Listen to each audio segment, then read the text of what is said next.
New Orleans, a city of mystery, a city that 1 million people proudly call home, at least the ones above ground, because New Orleans is also home to many beings that can't find their way back. Watch as our group of paranormal investigators attempt to discover these lost souls.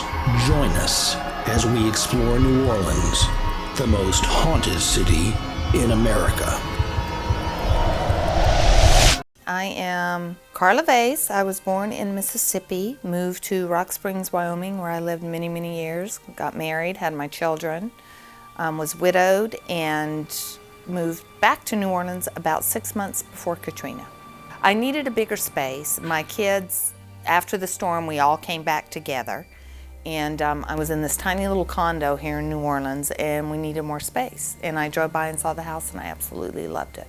And I loved the Lower Garden District, but there was just something about the house that I loved. I mean, when we bought the house, I didn't really have a lot of history on the house. I thought it was bizarre the way it was decorated and some of the things we found in the house.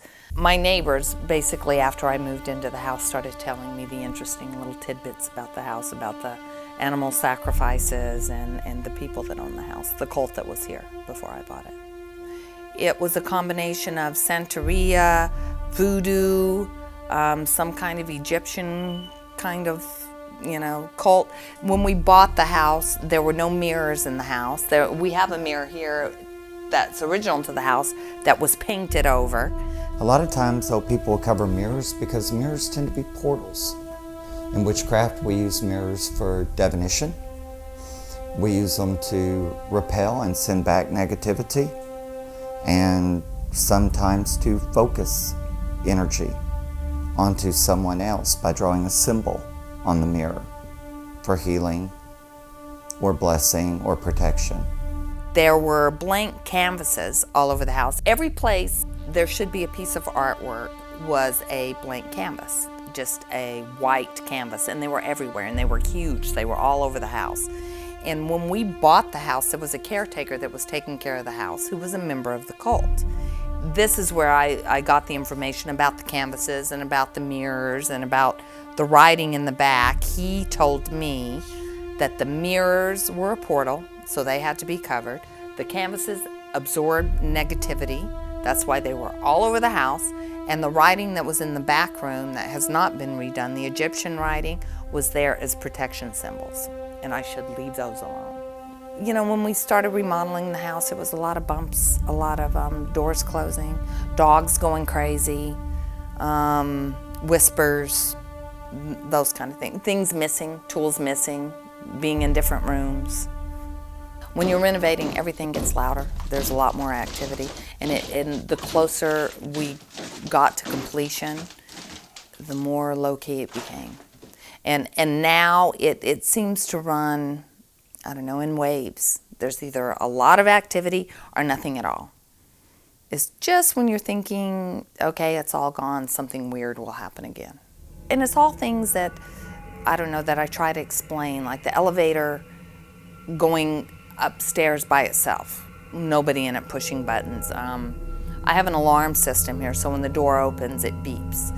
So that will beep when nobody comes in the door, and it's not supposed to be able to do that. My security system, the cameras in the back, will go out at the same time every morning and then just come back online. So just weird little stuff like that. Mac, who's he's a rescue dog. He's a wonderful little dog, but he has a spot in the hallway off from the kitchen where he's digging in the floor. There's something behind the wall that he wants desperately, and he's destroying my hardwood. He'll stand there and cry and try to get to it. So the dogs feel it. All of them do. When we were doing the house, it was just a huge hole that went from the third floor all the way to dirt. And she would just guard that elevator shaft and growl and wouldn't leave it and hated it and still hates it and won't get in the elevator.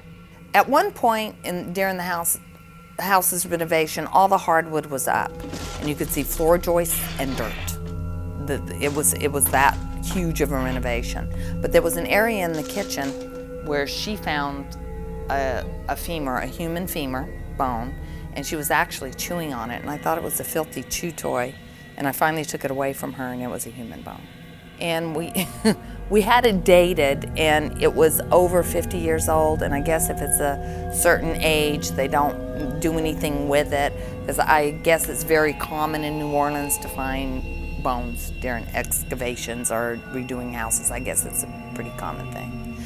But we continued to find bones during the renovation, and I just had the guys throw them back under the house. So I was afraid we'd find one that was, newer than 50 years old, and they'd shut me down. So we just put them back. So I have several bones. I hadn't heard anything about the house before I saw it. I was simply told that I was going to be doing a walkthrough investigation of a place in Uptown. As soon as I got to the house, I could tell exactly what house I was dealing with. Just the way that the house felt from the street. There's always been occult activity in the house, and you can be very sensitive to that. It had that feeling. The first thing that struck me when I saw the house was I saw an old woman upstairs on the balcony, who I now have been able to identify as the housekeeper of the residence. Her whole attitude was pretty much that it was her house, very protective of the residents. In life, probably a psychic, or at least a practitioner. I could identify four. I could identify the housekeeper, a young girl, the man who was ill, and another man just roaming around. That seems to be more or less stuck in the place. I now believe the small child to be earthbound deliberately.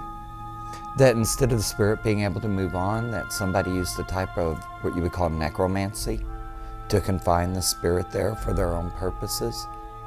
Probably somebody either found a bone or they took something from a cemetery and they did a ritual to confine her, or that her spirit was always there slightly, and somebody with psychic ability was able to tap into that spirit, recognize that it was there, learn something about it, and through ritual confine it.